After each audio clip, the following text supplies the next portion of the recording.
Welcome to the party. I'm Sam Ekstrom of Locked On Sports Minnesota. What's been more impressive, the Wolves' number one offense or the number one defense? They're the talk of the NBA right now. We'll spend the next hour talking Wolves on the Minnesota basketball party. This is Locked On Sports Minnesota podcast. It's endless Minnesota Timberwolves talk with the diverse voices of your local experts. It's time for the Minnesota basketball party on the Locked On Podcast Network. Your team every day. Wolves talk every Wednesday here on Locked On Sports Minnesota. It's the Minnesota basketball party, talking Minnesota Timberwolves hoops with a panel of experts. My name's Sam Ekstrom. Thanks so much for watching us live on Locked On Sports Minnesota. Please subscribe to the YouTube channel. Maybe you're watching us on demand after the fact. We appreciate that too. Or on audio on the Locked On Wolves podcast feed, wherever you get your podcasts, which could include the Sirius XM app. We appreciate them as well, our good partners. So much to get to today. I don't even know if we can get to it all. Rudy Gobert is the defensive player of the year. The Wolves have a 2-0 lead over the Nuggets. They are the talk of Stephen A. Smith and Skip Bayless and Colin Cowherd. All the national pundits are enamored with the Timberwolves as they are 6-0 in the playoffs. What's been more impressive, their offense or their defense? Who do they want to play, the Mavs or the Thunder? We will try to touch on all of it over the course of today's show, which is brought to you by FanDuel. Make every moment more. Right now, new customers get $150 in bonus bets with any winning $5 bet. That's $150 with any $5 bet that wins. Visit FanDuel.com/lockedon to get started. It's a full group today on the Minnesota basketball party. Let's meet our panel with the opening tip. Well, I'm Ron Johnson, former NFL and Gophers, more importantly, wide receiver and Hall of Famer, basketball fan. I wish I could talk about Austin Reeves being crazy enough to think 30 NBA players could play in the NFL, but I have to talk about one that I think is the best athlete out there, Anthony Edwards. We'll talk about that. I'm Jack Borman, editor-in-chief of Canis Hoopus, co-host of the Locked On Wolves postcast with my man Luke Inman. I'm going to talk a little bit about why I think the Timberwolves have an opportunity not only to take control of the Western Conference now, but moving forward into the future.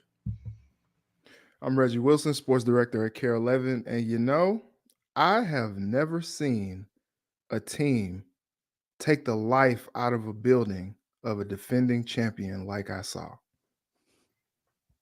I'm Ben Beecken, host of the daily podcast Locked On Wolves, and I'll talk a little bit about why I think as impressive, and it was impressive as the defensive performance was in Game 2, why the offense to this point in the playoffs has been perhaps even more impressive to, given where the Wolves are at right now, 6-0 in the postseason. And I've got some historical context to add to Monday's performance in Game 2 with the Wolves holding the Nuggets to a feeble 80 points. But let's kick it off with the guy who was there. Reggie Wilson was in Denver, in the altitude, watching the Wolves take over that building on Monday night, taking a 2-0 lead, 106-80 win, and it wasn't even that close. It really didn't feel like.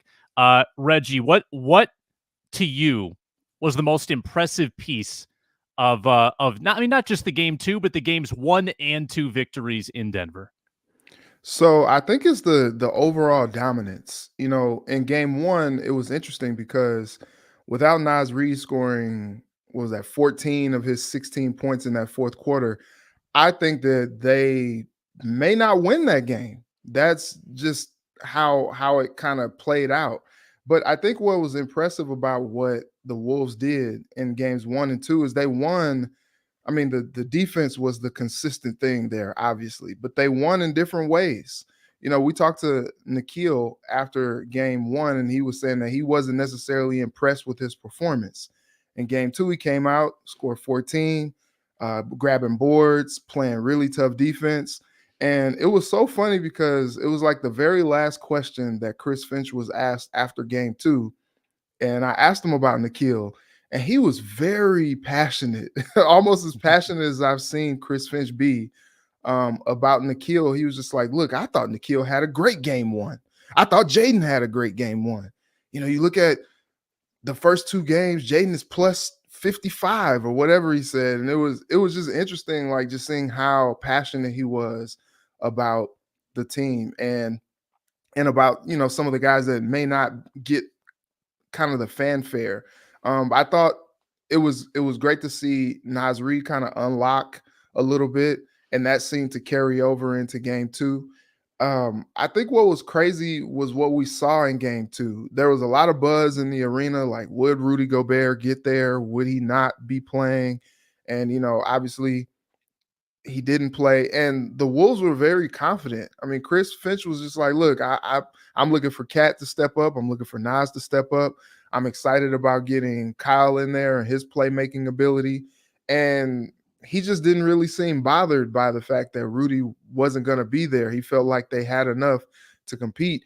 And I thought that was going to be the game that Denver was like, all right, we're going to flex. Like early on, watching Cat on Joker one-on-one, I was just like, oh man, this is going to be a long night. But it held up.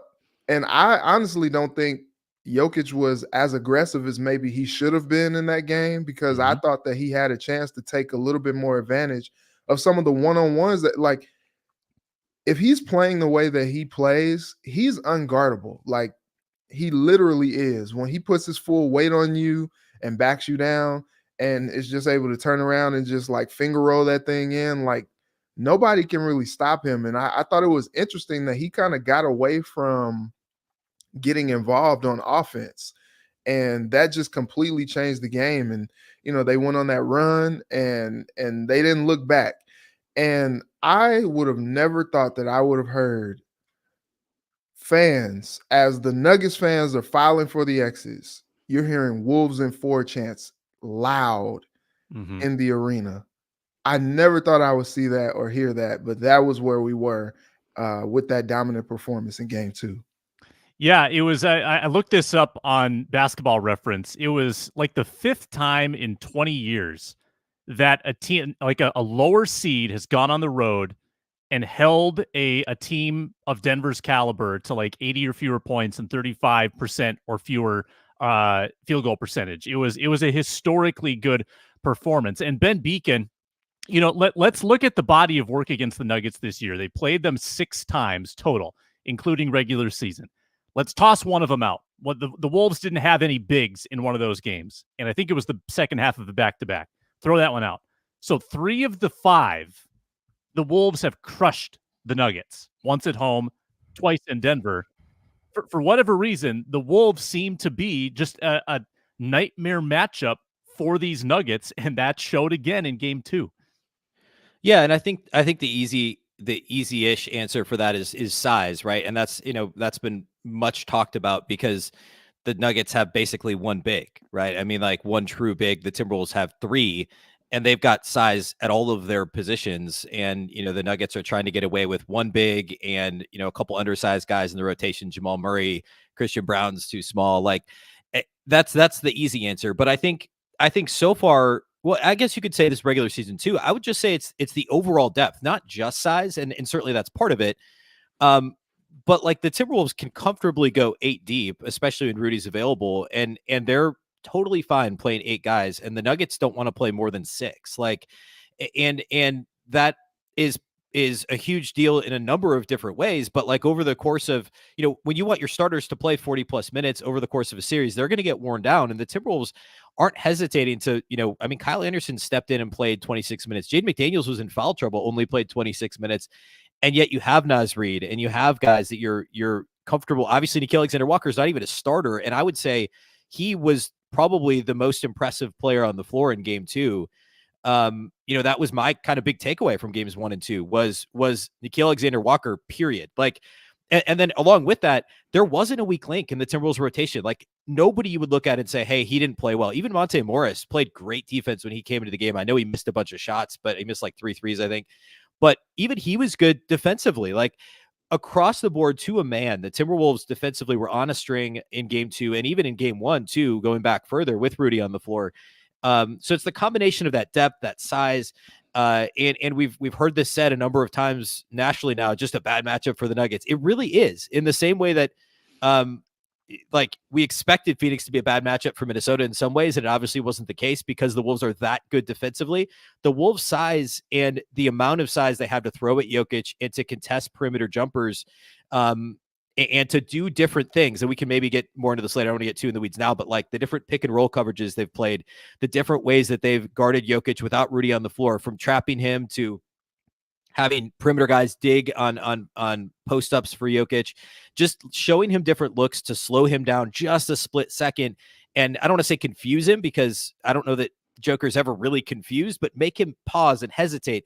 And the Wolves have the personnel to do it, and they're playing hard enough to make that work, right? Because if you're going to play that frenetically defensively and you're not on a string, you're going to give up buckets, especially to a good offense. But it's the right combination of personnel, scheme, and want to, and it's just been so impressive. Ron, I know you want to talk Edwards, and the Wolves have scored 212 points in these first two games. Edwards has scored 70 of them. That's about exactly a third of the Timberwolves' points. He's been unbelievable. Yeah, I mean, so the biggest thing with Anthony Edwards, I just want to say he is the best player in the world right now. And he's captivated the entire national media, local media, media in Spain, media in Tokyo. Paris is not looking forward to him coming there for the Olympics. Like, Anthony Edwards has put the world on notice, to the point where people are now deep diving into like when he was born. Where was Michael Jordan in 2000, or right around November, December-ish, because he wasn't playing basketball at the time. And then somebody else came out with a report, said Michael Jordan said during the 2001 season, which is not when Anthony Edwards was conceived, Michael Jordan slept with like 3 women a week, or some crazy stuff. I'm like, come on, man. Like, let's stop. There's no way that's a real report. There's no way that's a real report. Oh, did you see that though? That he said that like in 2001? I think that's a parody account, but yeah, I did see that. I was like, wait, what? I was like, Michael Jordan, ain't no way he said that. Like, Wilt Chamberlain said that. Michael Jordan, no, he's never said that. But when you think about Anthony Edwards, like the fact that they're even bringing this up, they're like, LeBron James had this type of like early, and then after a while, they're like, well, he's 6'8", he's not really the same guy. It's not the same game. It's just different.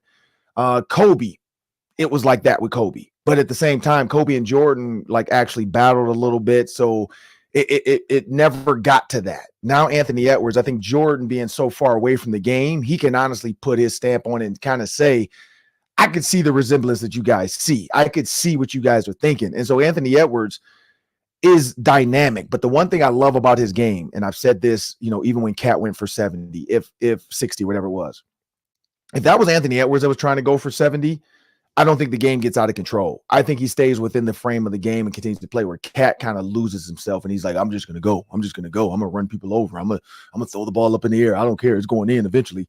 Anthony Edwards is mature. And even the presser, when somebody tried to hate on Cat, he never let Cat even answer. Like, that's showing maturity within the game, that at all points he was in control. Like he made Bobby Schmurder do the rain dance like Omarion and you got served, where he pointed at him, and he was like, KCP was so mad at him, Reggie Jackson on the ground, he was mad. Like, he didn't even know what to be mad at. That's what Anthony Edwards does. That's what Michael Jordan did. Michael Jordan made everybody pissed off on the floor. And then when he said, give me the ball, I'm going to take over, it never feels like he's rushed. So it's just been magnificent to watch it. Let's see if they can close this out in 4, because now the next up is either OKC or Denver. I think that's the goal for this team, is NBA Finals, go win a championship for the first time in probably ever. I think they've never won, and really show the world that Anthony Edwards is the guy. Jack Borman, you've been on the explosive postcasts after these first 2 games with Luke Inman. What were you talking about on there? What were your main takeaways? Yeah, I think that it's got to be the way that the Timberwolves have defended the Nuggets' 2 best players, in Nikola Jokic and Jamal Murray. But first, I want to hit on a point that Ben made too. I mean, talking about the depth, last season, the Nuggets had Bruce Brown and Jeff Green, who played 26.5 minutes and 17 minutes respectively off the bench for them. Christian Brown played 13 minutes a game, and he was the 8th guy. So he was getting the 3rd most minutes off the bench. This year, Christian Brown is playing 13.5 minutes per game off the bench, and that is the most of any Nuggets player off the bench, just for context there. So you're right. I mean, they really haven't had the guys to rotate into, just to give these guys a breather, which has been problematic for the Nuggets. But for Nikola Jokic, I mean, you got to look at Karl Anthony Towns, and he has been the best defender in the NBA in terms of slowing down Nikola Jokic since the start of last season, and it's not even remotely close. When he came into this series over his last 6 games against the Joker, holding him to 37.5% shooting. That's the best in the NBA by about 12%. And then what has he done in games 1 and 2? He's held him to 22 points on 8 of 19 shooting, 6 assists and 4 turnovers. And he's only committed 1 shooting foul on the Joker, which has been incredible. And then you look at Jamal Murray, right? Jamal Murray, 8 points on 3 of 18 shooting in game 2, had more turnovers than made shots. And he's had just 25 points on 9 of 27 shooting through 2 games. So when you're looking at the way that they're able to defend these guys, Reggie talked about how Jokic is unguardable, and a big reason why Jokic is unguardable is because you have Jamal Murray waiting right there, where if you trap or double and he gets the ball, above the break and he's able to attack a spread floor, he's just going to make the right move almost every single time, whether it's getting in the mid range, pulling a 3, getting all the way to the rim, whatever it may be. But the thing that's tough for Murray right now is he's pretty compromised physically. Like, it is pretty clear that he is nowhere close to 100%. But even with that, I still don't think that this series would be anything other than 2-0 if Jamal Murray was 100% healthy, just because of that depth. And then on the other side of it, you look at the way that Karl-Anthony Towns has been playing offense. Has been pretty incredible. I mean, he scored 47 points on 64% shooting, 55.5% from 3 in this series. And most importantly, he has a positive assist to turnover ratio for the 2nd straight series. And before this past series against the Suns, he had never had a series in his playoff career where he had a positive assist to turnover ratio. And so I think the way that he's been decisive offensively, he's played mostly, outside the 3-point line when he's caught the ball, so that he can either shoot threes or put the ball on the deck and get all the way to the hole. And I think something that people talked about coming into this series was, Aaron Gordon will just guard Cat and take Cat out of the game. And Aaron Gordon's been a pretty good post-up defender on Cat, but Aaron Gordon has had no chance guarding Karl-Anthony Towns off the dribble, which is something that I don't think a whole lot of people saw coming. And Karl's blown by him, pretty much whenever he wants to. And the way that he's just kind of smelled blood in the water offensively and just been relentless in getting to his spots where he likes to score from, and scoring the ball has been really fun to see. So I think, we kind of talked about Karl being an X factor coming into this series. And for him to take the challenge, not only on offense, but defensively on Nikola Jokic, I think has been really special. And you got to give a shout out to Ron's guy, Mike Conley, had 14 points in the second half of game 1 when they really needed it. He was one of 4 guys to have double figure scoring in game 1 in that second half. So he's been tremendous as well. And it's been really cool to see. I think those guys kind of heed his call from before the playoffs of, we can really do this thing if you guys all lock in and focus. And it's exactly what's happened. There have been just so many galvanizing forces bringing this T-Wolves team together, whether it's the Finch injury, Conley's plea, Edwards' performances. It's been really, really cool to watch.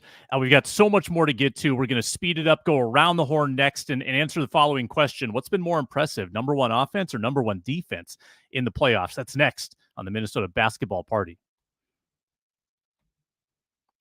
We're presented by DoorDash today. Mother's Day is right around the corner. Look out, guys. 4 days until Mother's Day. You might have missed your window to order the thing you needed to order. Okay, that's problematic. But with DoorDash, there is a reprieve for you. If you want to make mom smile, start Mother's Day with flowers, surprise her with gifts from brands she loves.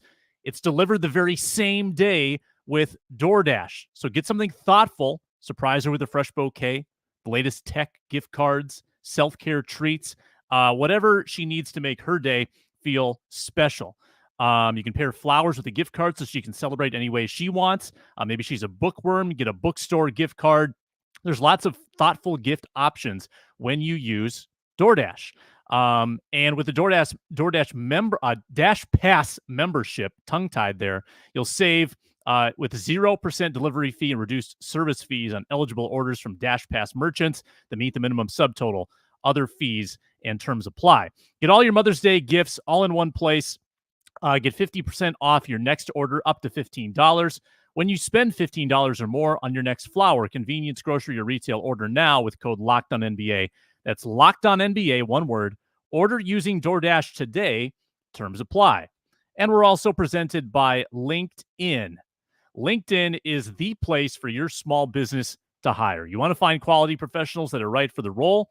That's why you check out LinkedIn Jobs. They've got the tools to help find the right pros for your team faster and for free. Hiring is easy when you have this many qualified candidates. It's like a billion with a B candidates on LinkedIn. So easy, in fact, that 86% of small businesses get a qualified candidate within 24 hours. Small businesses wear a lot of hats. LinkedIn makes it easy.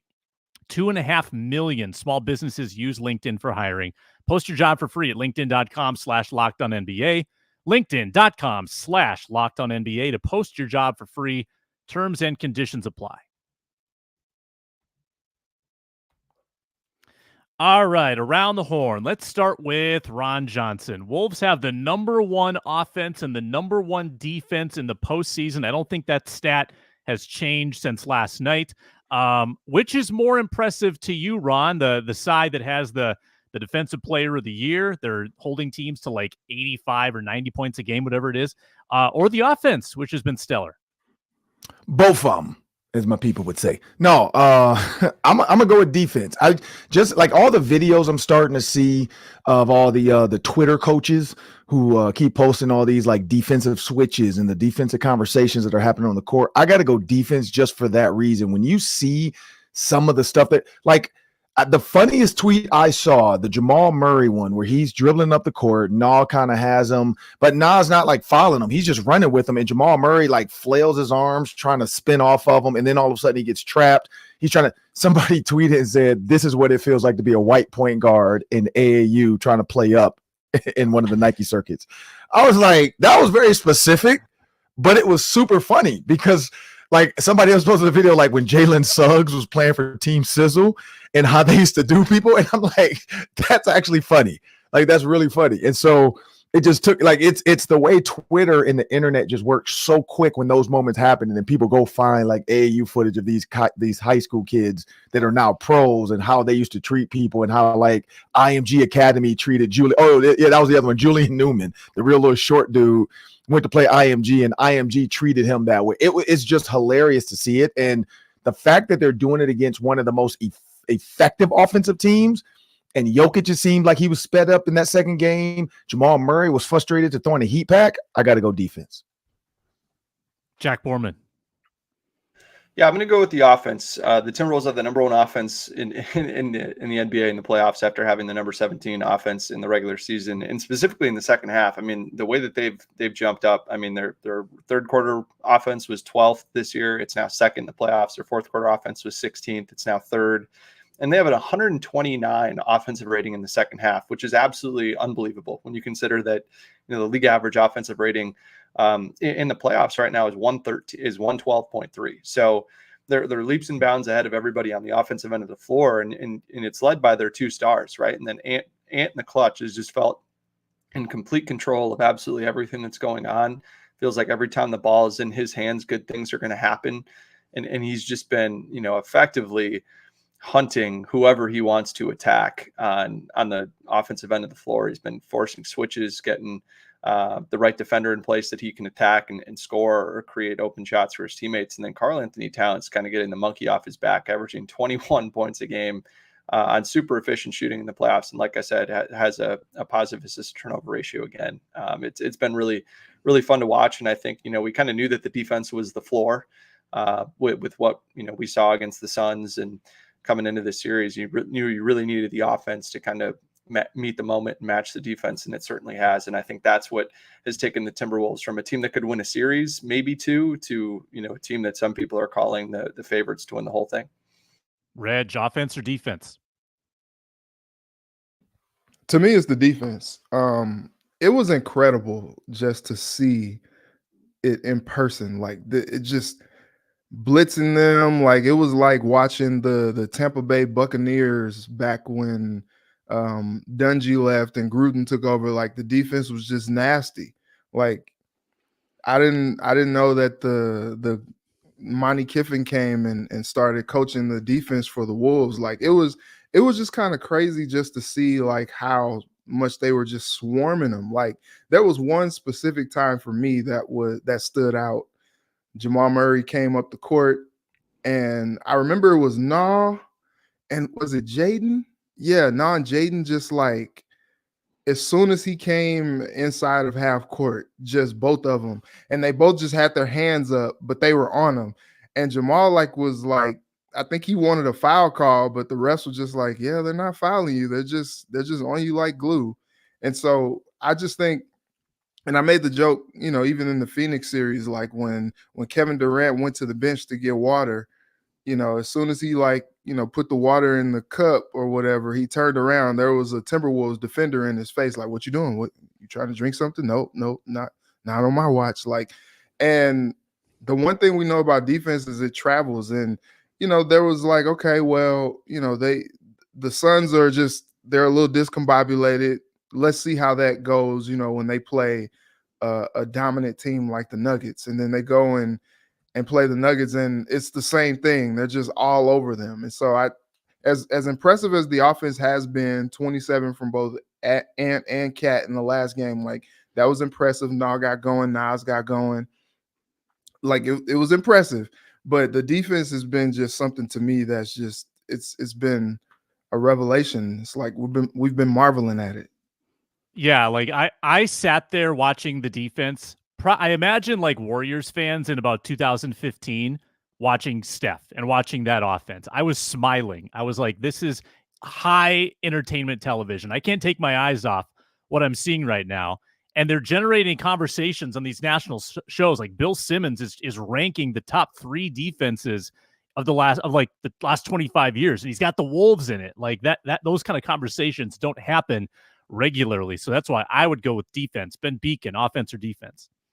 Yeah, I mean, I guess the way I would put it is like the macro conversation about this team is obviously about the defense, and the defense deserves to go viral for all the clips that these guys have already talked about. Like it was incredible. And that is what no surprise is being covered on the national level. I think for people that follow the team closely, it's got to be the offense, simply because of the gap between where they were. And I think Jack said they were, 16th or 17th in offensive rating in the regular season, to be number 1 in the playoffs through just 6 games. But still, I think the defense was always the best defense in the league. It's just nobody else was watching the Wolves every game. And that said, like game 2 against Denver was another level. It just was. And I'm sure there was some motivation with Rudy not being there, but obviously the playoffs. And I've talked about this quite a bit on the basketball party and also on Locked On Wolves, but the rest in the playoffs is going to be huge for the Wolves to be able to keep playing this way. It's to just completely play all out defensively. So 100% that deserves attention. I think for me, like I said, I think the offense is maybe a little more impressive simply because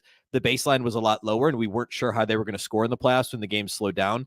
And one of my concerns, and I talked about it on today's Locked On Wolves, not concerns, that's a little bit strong, but game 1, the Wolves did it because they outshot the Nuggets from on 2-pointers, which teams don't do. Like you don't usually outscore Denver on 2-pointers and hit a lot of tough shots.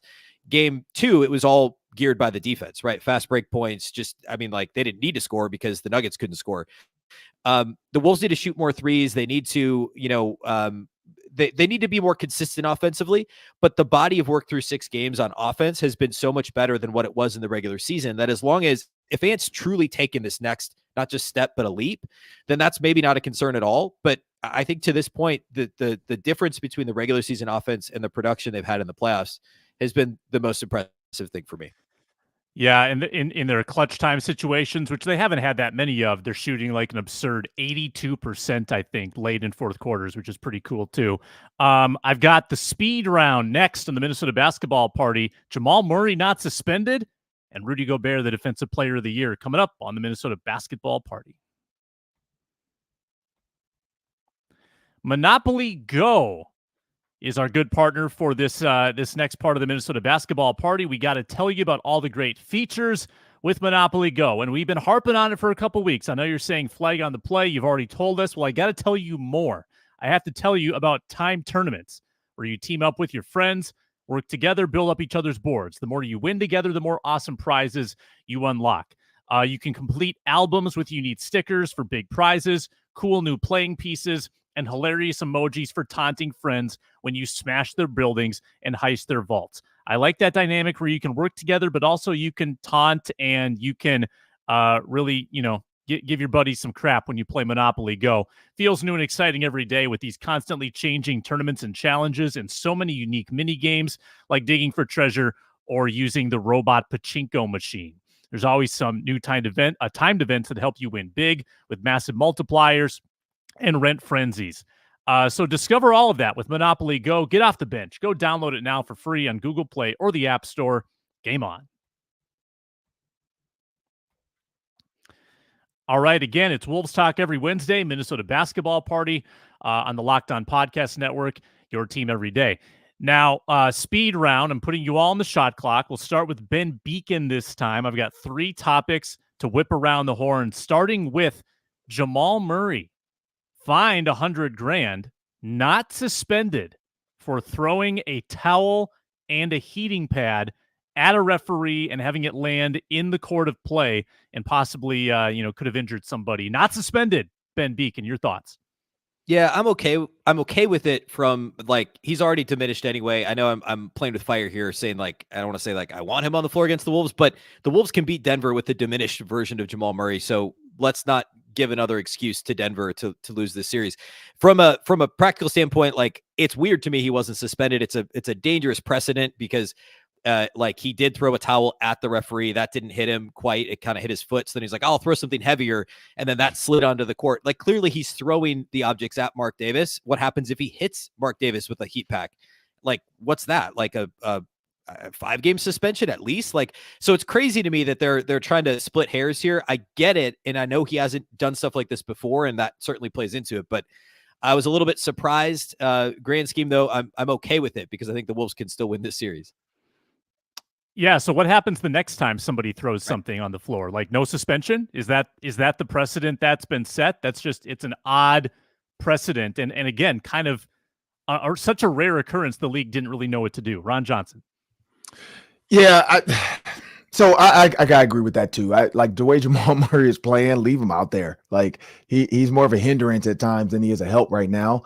You could tell he can't push off that leg just the way they forced him up the floor and the way he was turning his body, trying to defend the ball or protect the ball with his body versus doing what he would normally do, is just cross you over, step back, sidestep, and then go. He doesn't have that. He doesn't have that extra push off to do that fadeaway step back, jumper he hit earlier in the not this series, but the previous series. So you could just tell his calf, as Reggie would say, calf meat is not the way it should be to be able to compete. And I think that's the side factor. Reggie Jackson being out, it is what it is. So now you got to find another guy. But yeah, I don't want to give them any excuses for losing this. Let the Timberwolves beat them at full strength so everybody can give them their flowers. Because if he is out and they do lose, then everybody's gonna say, "Oh, well, they beat the Nuggets, but they weren't in full strength." That's BS.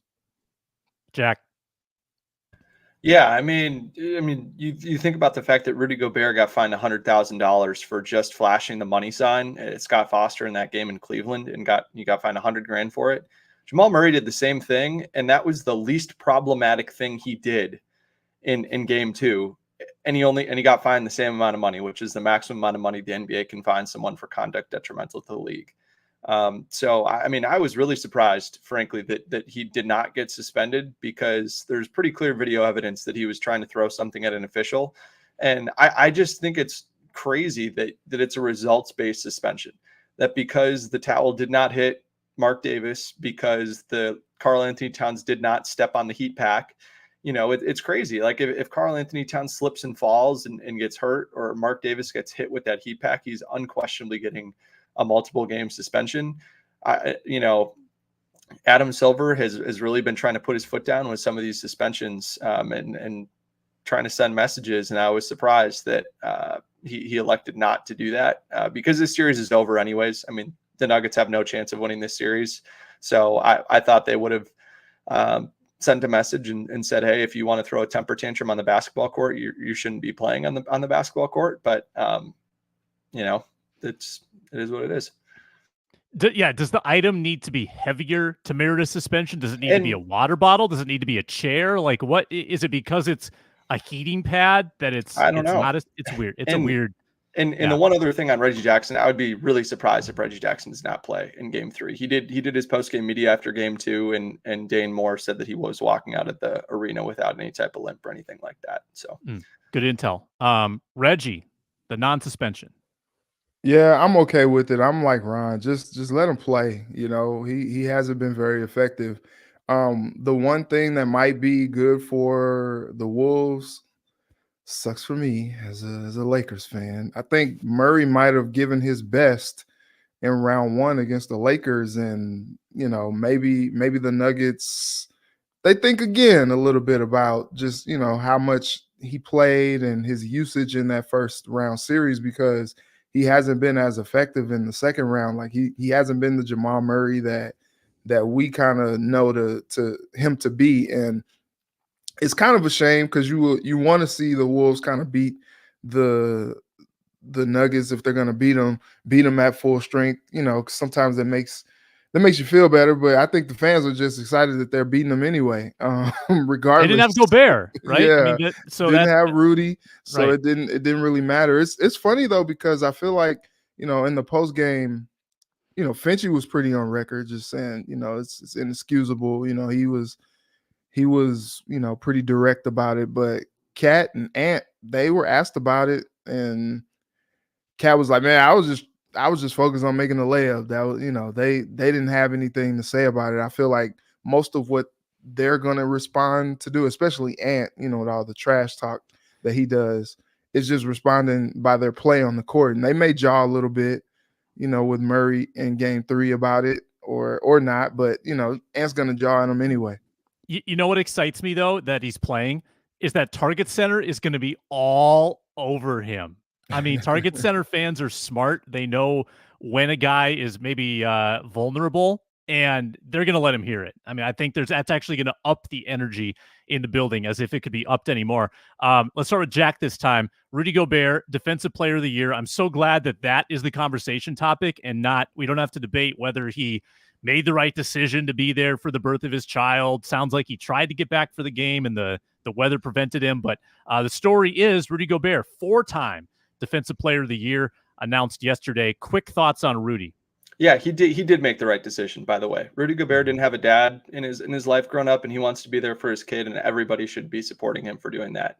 And his teammates did, his coaching staff did, the whole organization did. But for Rudy Gobert, I think it was so fitting that the game that he wasn't able to be there was just a test of everything that he has instilled in this team all year long, with habits of excellence on the defensive end, of playing really hard on every single play, making a second, a third, a fourth, a fifth effort, and not necessarily having to replace Rudy Gobert by doing all the things that Rudy Gobert does, but by just being more focused on what each individual's role is within the defense. And I think that was just such a shining light of the way that he's impacted this team, and for them to really raise their level and come through with their best defensive effort of the season on a game that he did not play, I thought was just so fitting, because yes, he's an excellent defensive player. Yes, he's been amazing all season long, but I think his biggest impact has been in the culture of defensive excellence that he's set here in Minnesota, and for them to showcase that on the night that he was not playing, and then for him to be named Defensive Player of the Year the next day, I thought was so fitting, even though, like you were saying, it is a little backwards maybe of what most people would think. But I think the people that are here that have watched it all season long just kind of know how kind of a nice storybook ending it is for him the day before being named Defensive Player of the Year.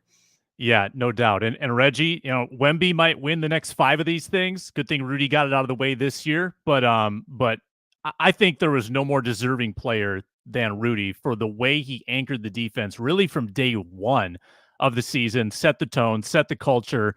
And you could argue he could have been the comeback player of the year too, for the way that he bounced back off of last year, made his presence felt at every turn. 4 of them, 4 for 4. But needs one for the thumb. Exactly. He needs one more. So this is incredible to me, because there was talk last year about, like, how he and D'Lo didn't necessarily get along, and D'Lo was kind of ragging on him a little bit, and Rudy didn't play up to the standard that we have expected from him, in years past. And the whole turnaround has just been remarkable to me. And you could tell, when we were talking to the players post game in the locker room after game 2, like, they love Rudy, and they were very complimentary. They were just like, what you said, Sam, and what you said, Jack, like they wanted to do well on defense for him. They credited him for being the anchor for them defensively, and they wanted to, Mike Conley said, like, man, once we found out Rudy wasn't going to play, like, we were going to we had some urgency about us. We wanted to lock in on the defensive end and make him proud. And that was really cool just to see, you know, the guys just kind of rally and really kind of show up for Rudy. But it's been a great season for Rudy, bouncing back from a tough last year. Maybe health and just the transition just wasn't great. The darkness retreat worked, and he came back and locked in and did what he needed to do, which is be that defensive player and that anchor that, you know, Tim Connolly wanted when they brought him here. We all ripped Aaron Rodgers for the darkness retreat, but maybe it's more effective than we think. Ben Beecken. Yeah, all the above. I mean, like, absolutely deserved. I was glad that Chris Finch had the quote he did post-game about, you know, when he was asked about, I forget what the question was, about basically the performance without Rudy, and he gave the answer that Rudy was a huge part of this culture being put into place. Now, I mean, like, the culture, I think, started a couple of years ago with Chris Finch, but then switching the way that they played defensively. Like, they were a good defense 2 years ago too, but now they're a generational defense because of the way this team has been coached, and then adding the personnel that Tim Connolly has added. And obviously that includes Rudy Gobert. Gobert's the anchor of the defense. And without Gobert, you know, when they had a younger Jaden McDaniels, they had a younger Naz Reid, they had a younger Anthony Edwards 2 years ago, and they were a good defense with a completely different scheme because they just had to, you know, be all over the floor all at once and try and wreak havoc and play a higher variance brand of defense. But now they're a much more versatile defense. They can play drop most of the time like they want to because of Rudy, but Rudy's also met them more than halfway and said, look, I can, you know, I'll switch on the perimeter. I'll play whatever you want me to play. And the Wolves now are arguably the most versatile defensive team in the league. And they are unquestionably the best defensive team in the league. And a huge reason for that is Rudy Gobert's flexibility and, you know, his, as everyone said, the culture that he's been a huge part of instilling with this Wolves team. Ron, final thoughts on Rudy. I mean, he's flat out I will say to the birth stuff, because I've seen some ridiculous, like Gilbert Arenas went on his podcast saying Rudy Gobert, you know, has millions of dollars in healthcare, and the reason you have healthcare is you play. That to me is frustrating. Like, I was joking around, like, oh yeah, you got to go play, but like, no, come on now. Like, there's so much stuff that can happen to a baby in birth. Like, he should be there. Like, it has nothing to do with like being a doctor. It has something to do with emotional support and just the way God wanted you to be there to support your wife. Like, that's something Gilbert Arenas wouldn't understand. I mean, there's a guy that dated his girlfriend for an additional 4 months just to get the ring back and replace it with a fake ring. So I don't think we can take any family advice when it comes to like being there for the birth of your child from Gilbert Arenas. But at the end of the day, when you think about Rudy Gobert defensively, he's ridiculously good defensively. Like, last year, I think the question mark was, how's this team going to play together? And we were all questioning it. I mean, even I was saying like, oh man, they should have kept Walker Kessler. I apologize, Rudy Gobert. They should have not have kept Walker Kessler. They definitely should have gotten you Defensive Player of the Year, well deserved. All right, 30 seconds each. Mavs and Thunder. Obviously, there's a keen interest on this series as the winner of Wolves Nuggets plays the winner of Mavs-Thunder. Thunder wiped the floor with the Mavs in Game 1 last night. So we'll start with Reggie again. What should be the Wolves fans' rooting interest in this series? I think it doesn't matter. Honestly, I think with the defense that's being played and the depth on the offensive end, I don't think it necessarily matters who the Wolves will play. But you know, I think a matchup against OKC would be fun. But a matchup against Dallas would be it would be cool. You know, see Ant, Kyrie, Luka, who guards him. I think either way it'd be a fun series. Ben. Yeah, I like the way the Wolves match up with both OKC and Dallas. I think the Dallas matchup is preferred. The Wolves would get home court if they face Dallas, which would be awesome. And I think they could be a challenge, but they could break Luka and Kyrie in the same way that they've broken Devin Booker and Jamal Murray. I think Dallas in some ways is kind of somewhere between Phoenix and Denver in how they play and how the Wolves would need to guard Luka and Kyrie. I just think that would be, the Wolves have had more success guarding those guys on the perimeter than they would necessarily the frenetic pace of the Thunder, and also SGA getting to the line every other time down the floor. So I think Dallas would be the preferred matchup, but I like the way the Wolves match up with both of them. Ron. Yeah, I'm gonna go. I would rather see Dallas personally. I just do because Luka has a calf meat issue as well, and so I just feel like that matchup would be fun to see Kyrie and Anthony Edwards. But again, I think whatever the team that wins, the best team, you want to go through the best to prove that you're the best to make sure. Also, you don't want to skate into the East, into the final, like running through easy teams all the way to it. And then the East, when you run into the Celtics, it becomes a tough battle. So I say deal with the toughest you can deal with. Fight the Lions you got to fight so that when you're in a Lions den, you're ready for the Celtics. I say who cares? Give them either one. Renowned Thunder hater Jack Borman, are you going to tempt the gods and ask to play the Thunder? Hell yeah, I am. I think you gotta prove it. And Dallas, I think it's another opportunity. If you play Dallas, they don't have Maxi Kleber, who has a shoulder injury, and Luka is pretty compromised right now with his knee sprain. So I think you got it. You want to beat the champ. You want to be the champs of the Western Conference. You gotta play the 1 seed. And I think you also want to be able to flex your size inside against the Thunder as well. And it's a pretty favorable matchup for the Wolves. I just think the only thing that they're going to have to keep battling is the officials in that situation, because SGA, you watched the game last night, he was not really playing basketball. He was playing to draw fouls and get to the free throw line. And it's frustrating to watch as, a renowned hater or as just a fan of basketball. Like, it's so much more fun to watch when SGA is getting to a spot in the mid-range and rising up rather than just grifting for fouls in the playoffs.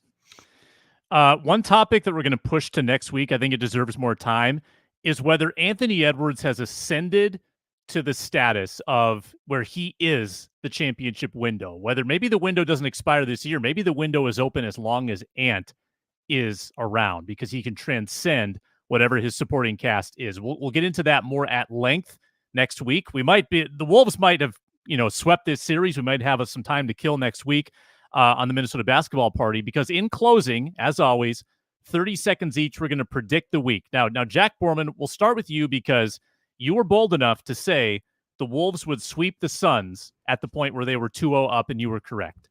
What is going to happen with the Wolves games 3, 4, and potentially 5 this week? I wrote down here that I had the time of death for the Nuggets at 9:57 p.m. on Monday night, 54-30 to 3:24 mark of the second quarter. This is going to be a sweep, is what I wrote. I said the same thing after the first quarter of game 2 of the last series. The Nuggets quit on their home floor in front of their home fans, let Ant get MVP chance and Wolves in 4 chance in Denver. This is a wrap. Wolves in 4. Wow. Reggie. It's the champs. So look, I do believe in the Wolves, their talent. But I think the champs are still the champs. And I think they maybe still one of 2 at Target Center. And then the Wolves go to Target Center West at Ball Arena and get it done in 5. Ben.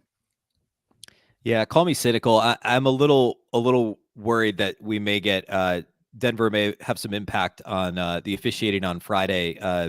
I think the game was officiated great the other night. I thought that it was great that more stuff was allowed to happen.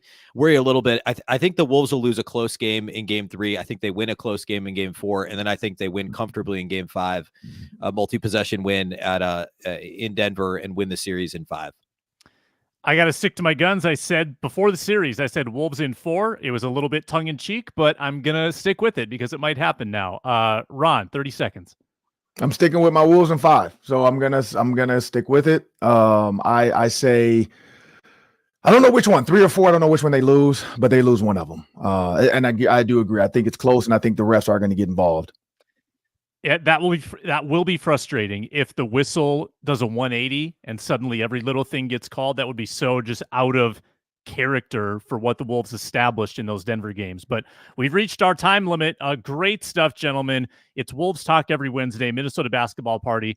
Ron Johnson of The Ron Johnson Show, Jack Borman, Candace Hoopus, Reggie Wilson, Carol Evans, Sports Director, and Ben Beecken, Locked On Wolves. You can hear this show on the Locked On Wolves podcast feed, or please subscribe to Locked On Sports Minnesota on YouTube. We appreciate the engagement in the chat. Thanks for watching, and we'll talk to you next week.